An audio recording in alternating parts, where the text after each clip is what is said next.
देवी अपराध स्तोत्रम। माँ माँ माई माँ, मैं मंत्र नहीं जानती न यंत्र। ओहो, मुझे स्तुति का भी ज्ञान नहीं है, न आह्वान का पता है, न ध्यान का। स्तोत्र और कथा की भी जानकारी नहीं है। न तो तुम्हारी मुद्राएं जानती हूँ, न ही मुझे व्याकुल होकर विलाप करना ही आता है। परंतु एक बात जानती हूँ, केवल तुम्हारा अनुसरण, तुम्हारे पीछे चलना, जो कि सब क्लेशों को, समस्त दुख विपत्तियों को हर लेने वाला है, सबका उद्धार करने वाली कल्याणमयी माता। मैं पूजा की विधि नहीं जानती, मेरे पास धन का भी अभाव है, मैं स्वभाव से भी आलसी हूँ तथा मुझसे ठीक ठीक पूजा का संपादन हो भी नहीं सकता। इन सब कारणों से तुम्हारे चरणों की सेवा में जो कुछ त्रुटि रह गई हो उसे क्षमा करना, क्योंकि कुपुत्र का होना तो संभव है किंतु कहीं भी कुमाता नहीं होती।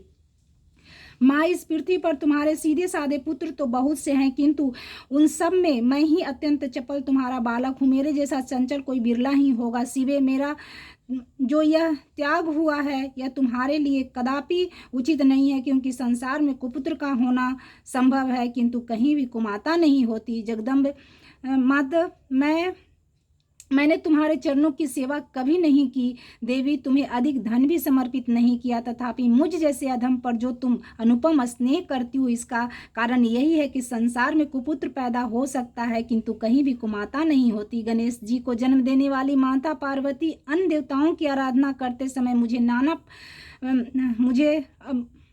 नाना प्रकार की सेवाओं में व्यग्र रहना पड़ता था, इसलिए 85 वर्ष से भी अधिक अवस्था बीत जाने पर मैंने देवताओं को छोड़ दिया। अब उनकी सेवा पूजा मुझसे नहीं हो पाती, एवं उनसे कुछ सहायता मिलने की आशा नहीं है। इस समय यदि तुम्हारी कृपा नहीं होती तो मैं अवलंब रहित होकर किसकी शरण में जाऊंगा। माता अपर्णा, तुम्हारे मंत्र का एक अक्षर भी कान में पड़ जाए तो उसका फल यह होता है कि मूर्ख चंडाल भी मधुपाक के समान मधुर वाणी का उच्चारण करने वाला उत्तम वक्ता हो जाता है। दीन मनुष्य भी करोड़ों स्वर्ण मुद्राओं से संपन्न हो चिरकाल तक निर्भय विहार करता रहता है। जब मंत्र के एक अक्षर के श्रवण का ऐसा फल है तो जो लोग विधि पूर्वक जप में लगे रहते हैं उनके जप से प्राप्त होने वाला उत्तम फल कैसा होगा, इसको कौन मनुष्य जान सकता है।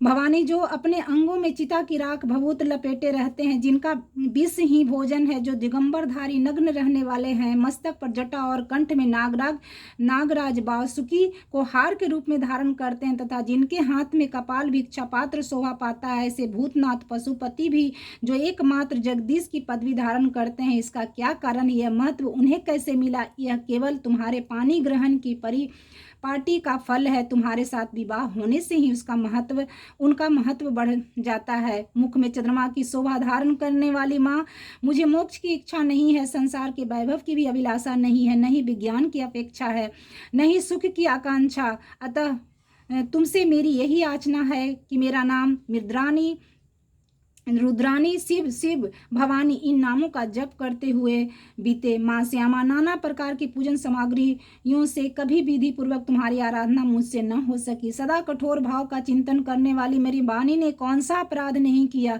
फिर भी तुम स्वयं ही यत्न करके मुझ अनाथ पर जो किंचित कृपा दृष्टि रखती हो। माँ, यह तुम्हारे ही योग है। तुम्हारी जैसी दयामयी माता ही मेरे जैसे कुपुत्र को भी आश्रय दे सकती है। माता दुर्गे, करुणा सिंधी महेश्वरी, मैंने विपत्ति में फंसकर आज जो तुम्हारा स्मरण करती हूँ पहले कभी नहीं करती रही। इसमें मेरी सठता न मान लेना, क्योंकि भूख प्यास से पीड़ित बालक माता का ही स्मरण करते हैं। जगदम्ब, मुझ पर जो तुम्हारी पूर्ण कृपा बनी हुई है इसमें आश्चर्य की कौन सी बात है। पुत्र अपराध पर अपराध क्यों न करता जाता हो, फिर भी माता उसकी उपेक्षा नहीं करती। महादेवी, मेरे समान कोई पातकी नहीं है और तुम्हारे समान दूसरी कोई पापहारनी नहीं है, ऐसा जानकर जो उचित जान पड़े वह करो। बोलो सांचे दरबार की जय, जगदम्बे मैया की जय।